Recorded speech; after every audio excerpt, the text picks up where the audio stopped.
ହୋଇଯାଆନ୍ତୁ ସାବଧାନ, ଏହି ଆଳୁ ନେଇଯିବ ଆପଣଙ୍କ ଜୀବନ। ଖାଉଥିଲେ ଏବେଠୁ ତୁରନ୍ତ ଛାଡ଼ି ଦିଅନ୍ତୁ, ନହେଲେ ଶରୀର ହୋଇଯିବ ବିଷାକ୍ତ, ଚାଲିଯିବ ଆପଣଙ୍କ ଜୀବନ। ଏହି ଆଳୁରେ ରହିଛି ବିଷାକ୍ତ ପଦାର୍ଥ। ହଁ ଆଜ୍ଞା, ସମସ୍ତଙ୍କ ହାଣ୍ଡିଶାଳରେ ଆଳୁର ଆବଶ୍ୟକତା ରହିଛି। ହେଲେ ଏକଥା ଶୁଣି ଆପଣଙ୍କୁ ନିଶ୍ଚୟ ଆଶ୍ଚର୍ଯ୍ୟ ଲାଗୁଥିବ, କିନ୍ତୁ କଥାଟି ସମ୍ପୂର୍ଣ୍ଣ ସତ। କିଛି ଏହି କଥାକୁ ଜାଣିଥିଲେ ମଧ୍ୟ ଅଣଦେଖା କରନ୍ତି।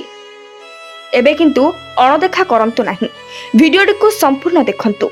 ବଜାର କିମ୍ବା ହାଟରୁ ପରିବା କିଣିଲା ବେଳେ ଏଭଳି ଆଳୁ ଦେଖିଲେ ଦୂରେଇ ରୁହନ୍ତୁ। କାହିଁକି ଏଭଳି ଆଳୁ ଶରୀର ପାଇଁ ବିଷାକ୍ତ ହୁଏ, ଆସନ୍ତୁ ଜାଣିବା। କେମିତି ଜାଣିବା ଏହି ଆଳୁକୁ?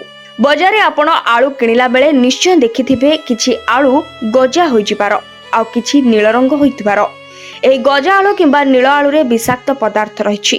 ଏହାକୁ ଖାଇଲେ ପେଟ ଯନ୍ତ୍ରଣା, ମୁଣ୍ଡ ବ୍ୟଥା ପରି ଅନେକ ରୋଗ ହୋଇପାରେ। ତେଣୁ ଖାଉଥିଲେ ଏବେଠାରୁ ତୁରନ୍ତ ଛାଡ଼ି ଦିଅନ୍ତୁ। ଆଳୁ ଏକ ପନିପରିବା ଯାହା ସମସ୍ତଙ୍କ ଘରେ ସହଜରେ ଉପଲବ୍ଧ। ଶରୀରକୁ ଶକ୍ତି ଯୋଗାଇଥାଏ, ହଜମ ପ୍ରକ୍ରିୟାରେ ଉନ୍ନତି ଆଣିଥାଏ ଏବଂ ବ୍ଲଡ ପ୍ରେସରକୁ ମଧ୍ୟ ନିୟନ୍ତ୍ରଣ ରଖେ। କିନ୍ତୁ ଆଳୁକୁ ନେଇ ସ୍ୱାସ୍ଥ୍ୟ ବିଶେଷଜ୍ଞମାନେ ଏକ ସ୍ପଷ୍ଟ ଚେତାବନୀ ଦେଇଛନ୍ତି। ସେ କହିଛନ୍ତି ଗଜା ହୋଇଯାଇଥିବା ଆଳୁ ଖାଇବା ଆପଣଙ୍କ ସ୍ୱାସ୍ଥ୍ୟ ପାଇଁ କ୍ଷତିକାରକ ହୋଇପାରେ। ଗଜା ହୋଇଥିବା ଆଳୁରେ ସୋଲାଲାଇନ୍ ଏବଂ କ୍ୟାକୁନିନ୍ ପରି ବିଷାକ୍ତ ଉପାଦାନର ପରିମାଣ ବଢ଼ିଥାଏ।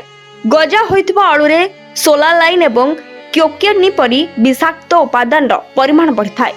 ଆଳୁରେ ପ୍ରାକୃତିକ ଭାବରେ ଗ୍ଲାଇକାଡ୍ ଥାଏ, କିନ୍ତୁ ଆଳୁ ଗଜା ହେବା କିମ୍ବା ସବୁଜ ହେବା ଆରମ୍ଭ କରିବା ମାତ୍ରେ ଏହି ଉପାଦାନ ଗୁଡ଼ିକର ପରିମାଣ ଦ୍ରୁତ ଗତିରେ ବଢ଼ିବାକୁ ଲାଗେ। ତେବେ ଏହା ବିଷାକ୍ତ ହୋଇପାରେ। ଏପରି ଆଳୁ ଖାଇବା ଦ୍ୱାରା ସ୍ୱାସ୍ଥ୍ୟ ସମସ୍ୟା ସୃଷ୍ଟି ହେବାର ବହୁତ ସମ୍ଭାବନା ରହିଛି। ଯଦି ଗଜା କିମ୍ବା ସବୁଜ ଆଳୁ ବହୁ ପରିମାଣରେ ଖିଆଯାଏ, ତେବେ ସୋଲାଲାଇନ୍ ଏବଂ କ୍ୟାକୁନିନ୍ କାରଣରୁ ବାନ୍ତି, ଝାଡ଼ା, ପେଟ କଷ୍ଟ ଭଳି ସମସ୍ୟା ଦେଖାଦେଇପାରେ।